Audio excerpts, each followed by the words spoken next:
Olá! No programa de hoje, a atuação política dos militares e a imagem desgastada. Integrantes das Forças Armadas de alta patente figuram entre os alvos das investigações dos ataques golpistas de 8 de janeiro e de atos de improbidade no governo Bolsonaro. Quais as consequências dessa exposição negativa para as Forças Armadas? E ainda, a atuação dos militares no governo Lula e as articulações do lobby fardado no Congresso. Eu converso com a professora da Unicamp e pesquisadora do Instituto Tricontinental, Ana Penido. Ana, um prazer recebê-la dessa vez presencialmente aqui no Mundo Político. Eu que agradeço a oportunidade de estar novamente falando com Minas Gerais. Isso aí, você que é mineira e nos dá a honra da presença hoje. Ana, a delação premiada do ex-ajudante de ordens de Bolsonaro, tenente-coronel Mauro Cid, filho do também investigado general Lorena Cid, vem agitando o noticiário e é muito aguardada pela opinião pública.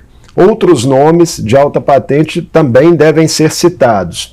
Que impactos essa delação pode ter, para além das imagens das Forças Armadas, na própria extrema-direita do país daqui para frente?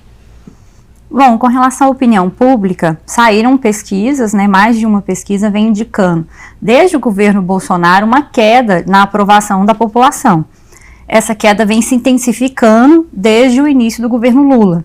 E, em particular, nos setores que aprovavam as Forças Armadas, que são aqueles mais vinculados também ao antigo governo. Tem muitas explicações para isso, mas a primeira questão é que, mesmo assim, as Forças Armadas continuam sendo uma das instituições mais benquistas pela população. Então, quando a gente compara a aprovação da instituição militar com outras instituições, como o Congresso, com partidos políticos, ou às vezes até com a própria universidade, eles se saem bem.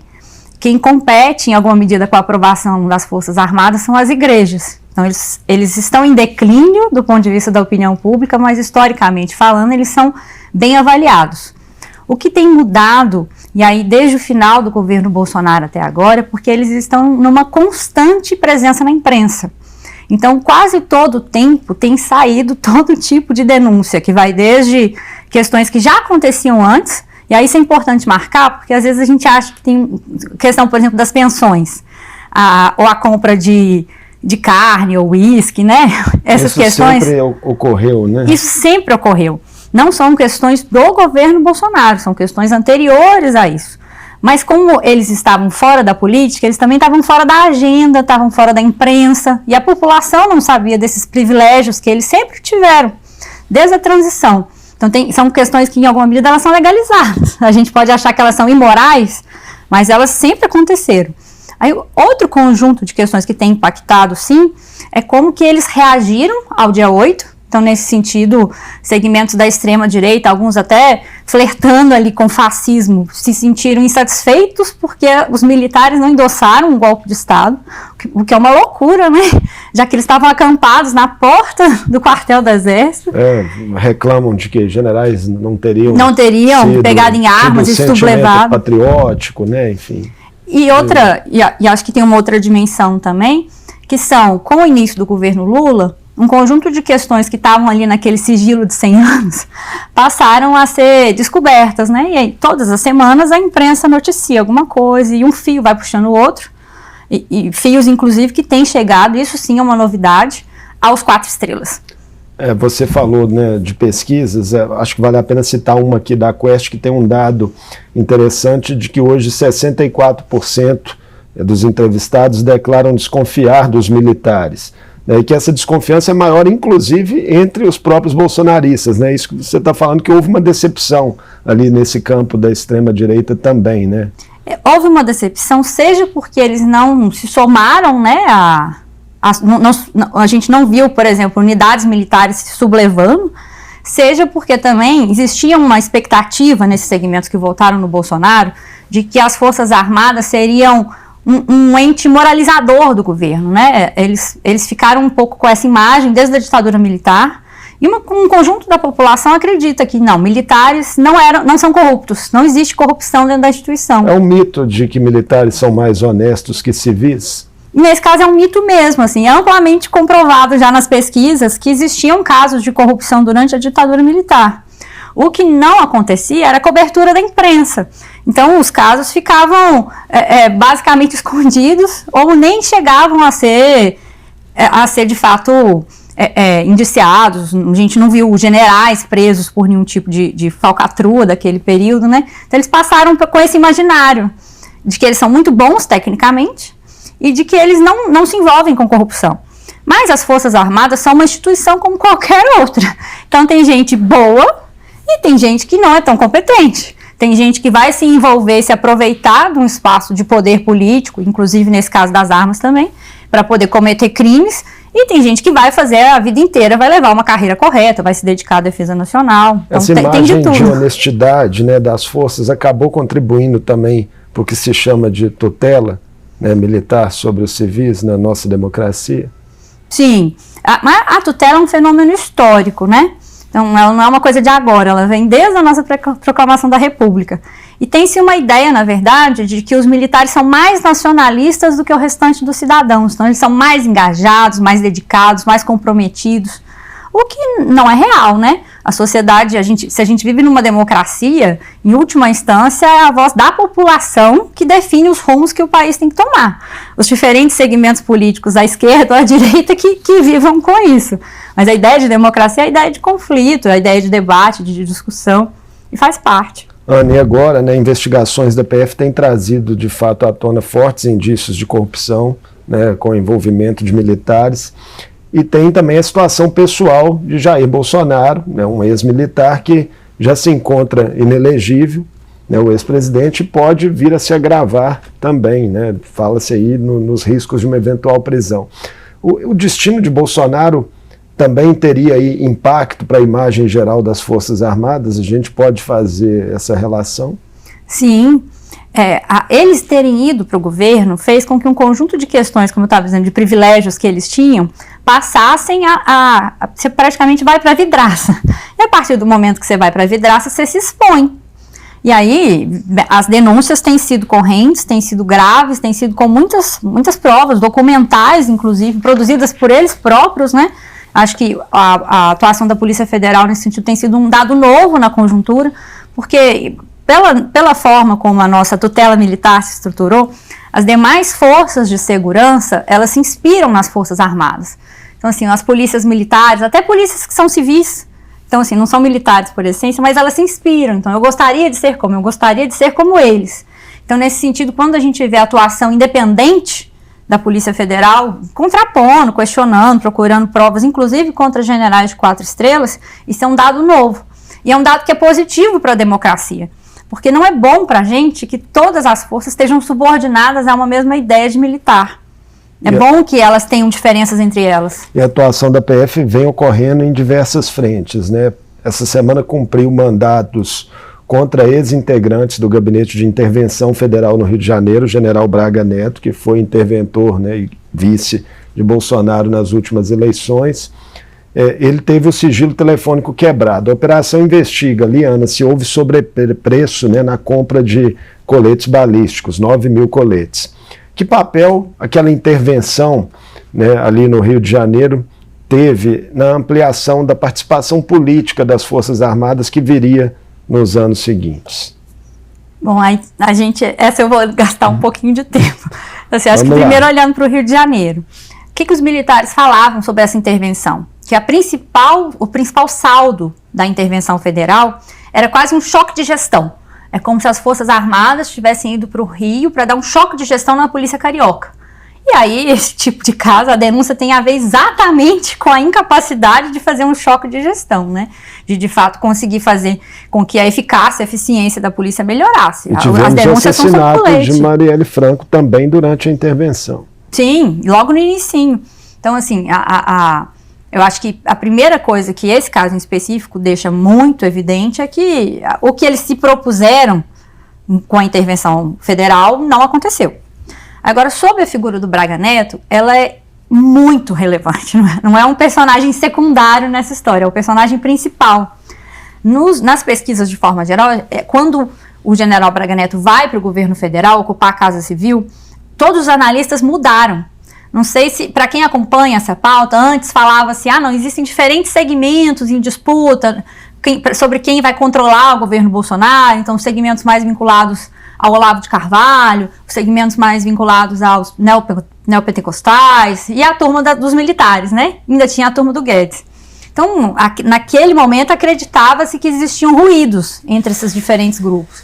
Quando o Braga Neto vai, e é isso, ele sai da intervenção federal, do gabinete da intervenção federal e vai assumir a Casa Civil, aí deixa de ser uma participação de um ou outro militar que eventualmente o ex-presidente tivesse como amigo, né, tivesse afinidade, gostasse, e passa a ser uma intervenção extremamente institucional. É quase como se o CNPJ, né, a instituição militar, estivesse referendando, porque o Braga Neto era um militar da ativa e estava no principal cargo que o Exército tinha de visibilidade pública, que era a intervenção. Então aí muda completamente.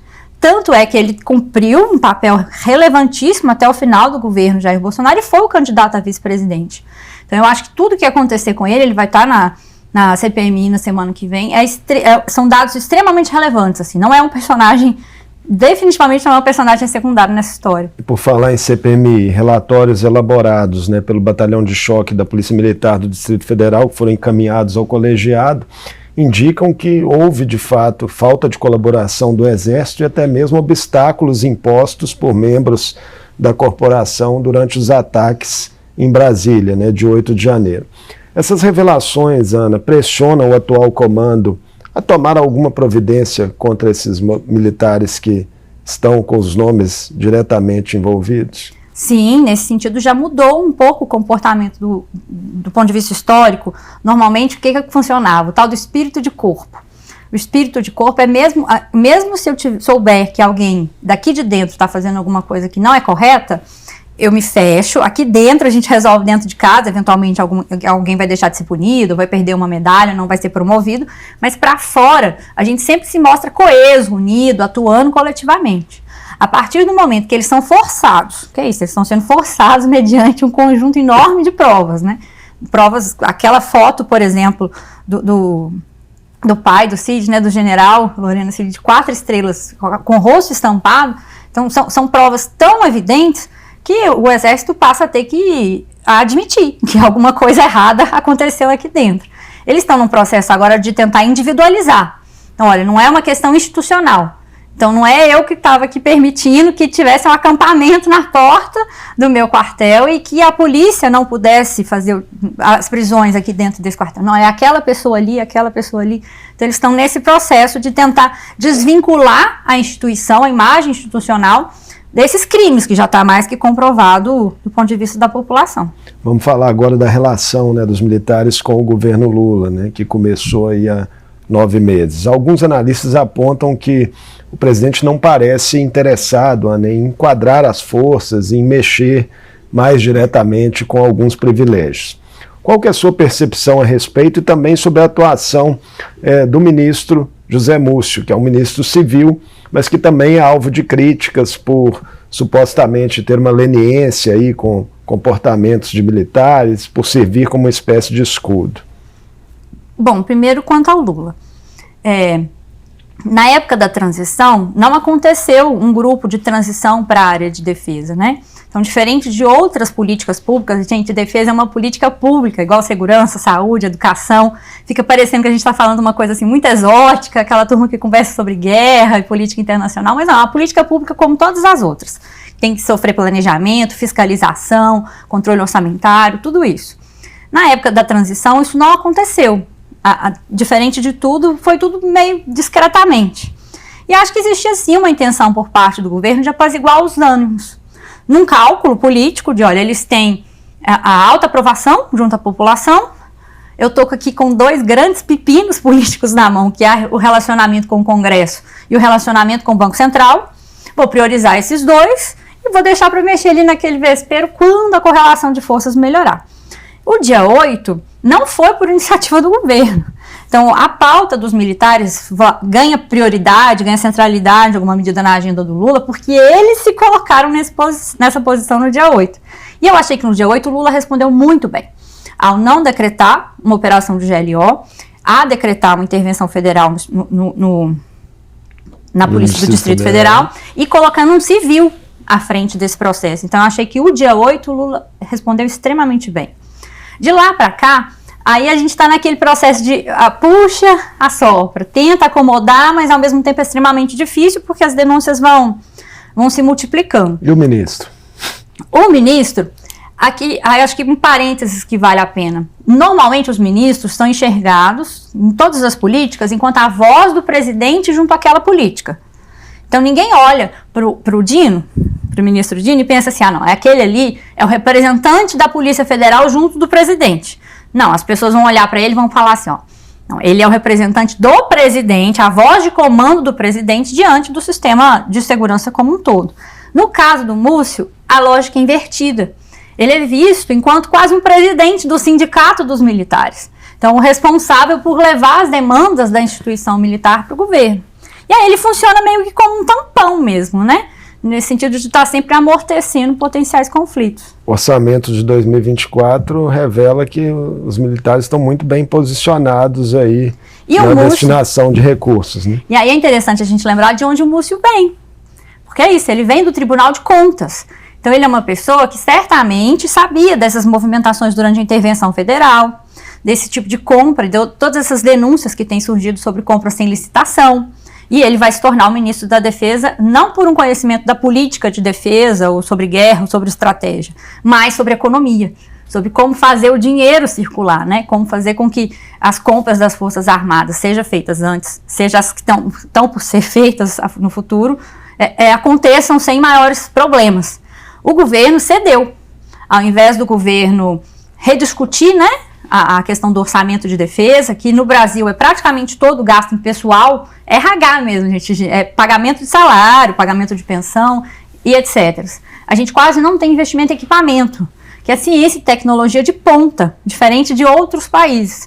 Então, assim, o que o governo fez? Cedeu nesse ponto, entregou para os militares as demandas que eles tinham do ponto de vista orçamentário, e inclusive superiores a áreas como saúde e educação. E tem um movimento deles cobrando aí um reajuste de 9% também para os salários, né, alegando que seria para atender praças e suboficiais ali para dirimir, né, grandes discrepâncias que existem hoje entre militares de alta e baixa patente. Isso de fato acontece, Ana? Tem desavenças internas ali, um tensionamento dentro das forças? Isso sim, isso foi inclusive noticiado. Durante a reforma da Previdência dos militares, isso foi aventado, né? Porque tudo que mudou privilegiava as camadas mais altas das Forças Armadas. Então, por exemplo, eles passaram a ganhar mais porque eles tinham um adicional de curso. Mas quem que pode fazer os cursos que geram esse adicional? Os oficiais, não os praças. Então, nesse sentido, de fato, isso é uma herança aí do governo Bolsonaro, que mesmo tendo historicamente como base eleitoral os praças, na hora da reforma ele privilegiou os oficiais. Então é real, os oficiais foram privilegiados durante a reforma quando comparados com os praças. A grande questão é a gente fazer essa discussão do aumento dos praças no bojo do todo do orçamento da defesa.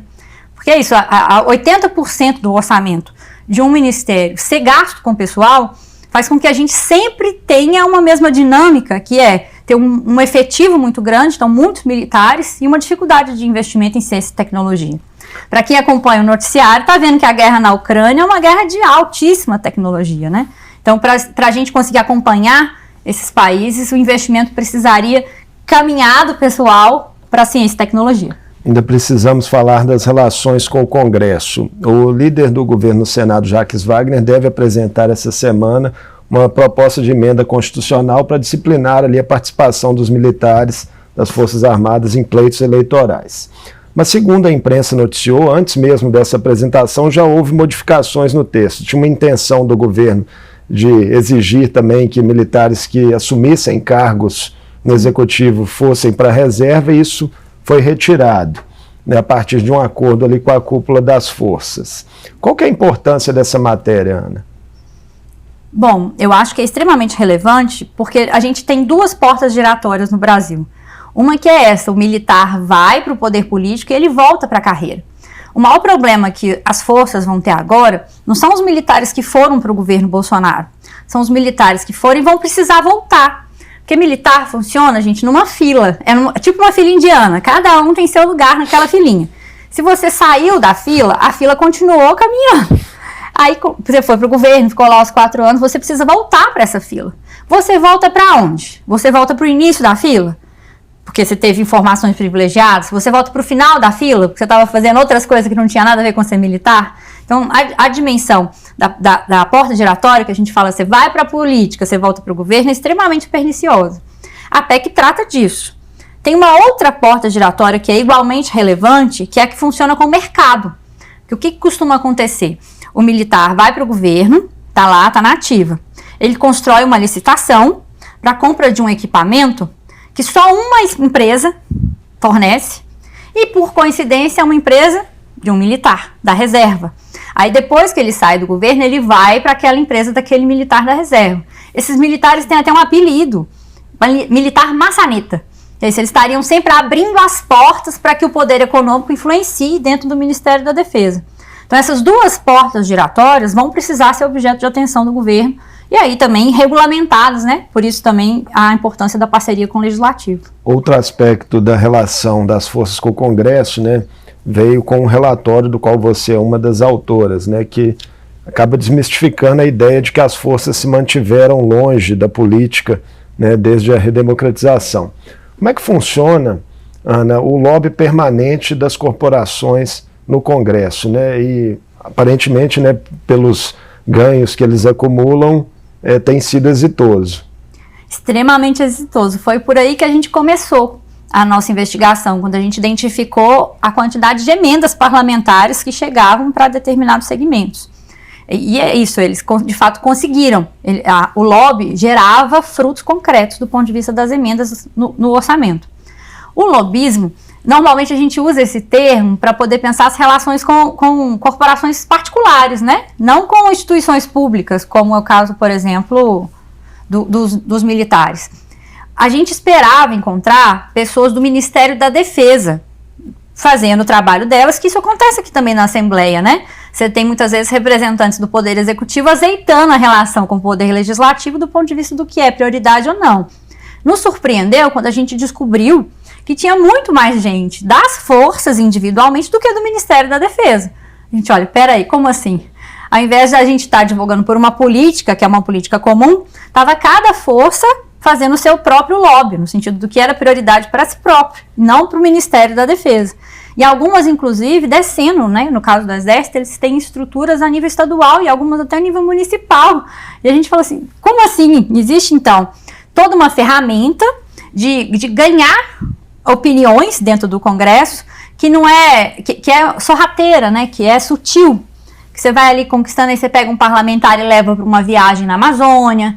Aí você pega o parlamentar, vem cá para você ver meus equipamentos. Quase todo deputado tem uma foto com a onça lá no Comando Militar. Antártida também, né? Na Antártida. Então você vai ali cativando por outras maneiras mesmo, seduzindo eles para as pautas que são pautas que são corporativas. Então são formas, é quase como se você estivesse correndo por fora na relação política com o Legislativo. Mesmo com essa atuação, né, que guarda aí tantos aspectos discutíveis, como explicar que eles ainda tenham uma boa imagem junto à população, melhor do que outros poderes? Todas as pesquisas indicam que a boa avaliação que eles têm junto à população não tem relação com a política de defesa. Quase ninguém pensa em política de defesa, embora a política de defesa faça parte do nosso cotidiano. Quando você pega um aplicativo, por exemplo, de transporte, você está deixando ali desenhado o seu trajeto. Quando você manda mensagens, essas mensagens estão usando cabos que vão bater, seja na Europa, nos Estados Unidos ou na China. Assim, tem um conjunto de questões que são de defesa, mas que a maior parte das pessoas não acham que é de defesa. E elas olham para os militares e eles não pensam assim, não, eles são muito bons e eu confio neles porque eles vão me defender em caso de guerra ou não vão deixar que ninguém roube as minhas informações ou questões desse tipo. Todas as pesquisas indicam que as avaliações têm relação com as ações subsidiárias. Então, na verdade, as pessoas gostam dos militares porque eles distribuem cesta básica, porque eles fazem obras de infraestrutura, porque eles transportam órgãos para locais que são distantes, levam água. Então, um conjunto de questões que, em essência, não são de defesa, então não são atribuição dos militares, são atribuições de outras agências civis que estão deixando de cumprir corretamente essas funções, e aí os militares vão entrando num vácuo. E por isso eles são bem avaliados por aquela população que quer o serviço, né? A população não está tão preocupada com quem tá trazendo o serviço, ela quer o serviço sendo entregue. Ana, considerado todo o contexto, né, da nossa conversa aqui, de pressões diversas sobre as Forças Armadas, há quem acredite que o país tem agora uma oportunidade histórica de reduzir a tutela militar sobre a política. É isso mesmo e por quais caminhos seria possível? Eu acho que a gente tem sim uma oportunidade histórica, levando em consideração o que foram esses 4 últimos anos de reduzir a tutela doméstica, e acho também que a gente está diante de um cenário internacional muito diferente do Lula 1 e do Lula 2, por exemplo. Quando a guerra na Ucrânia explode e a gente vê o aumento do conflito entre a China e os Estados Unidos, a necessidade de você ter um aparato de defesa, um exército, uma marinha aeronáutica que de fato tenham condições de defender o Brasil num cenário de disputa, se torna muito mais relevante. Então eu acho que a gente está diante da possibilidade de trazer democracia para um tema que historicamente não tem. A gente tem mais de um analista, e na academia a gente tem provocado que, diferente de todas as outras políticas públicas, até a segurança pública já fez, que aconteça uma Conferência Nacional de Defesa. Numa conferência nacional, você vai discutir o que ameaça o país, de quem que a gente tem que se proteger, como a gente deve se proteger, e aí são civis, são os industriais, são os militares, é o jornalismo, então é todo mundo numa ágora, né, igual acontece de fato em outras áreas, em outras políticas públicas, sentando para refletir sobre o todo. Eu acho que nesse sentido a gente mudaria completamente a discussão sobre Forças Armadas, que hoje é muito mais de redução de danos, né? Como é que você resolve uma coisinha aqui, ou numa lógica mesmo muito mais paliativa.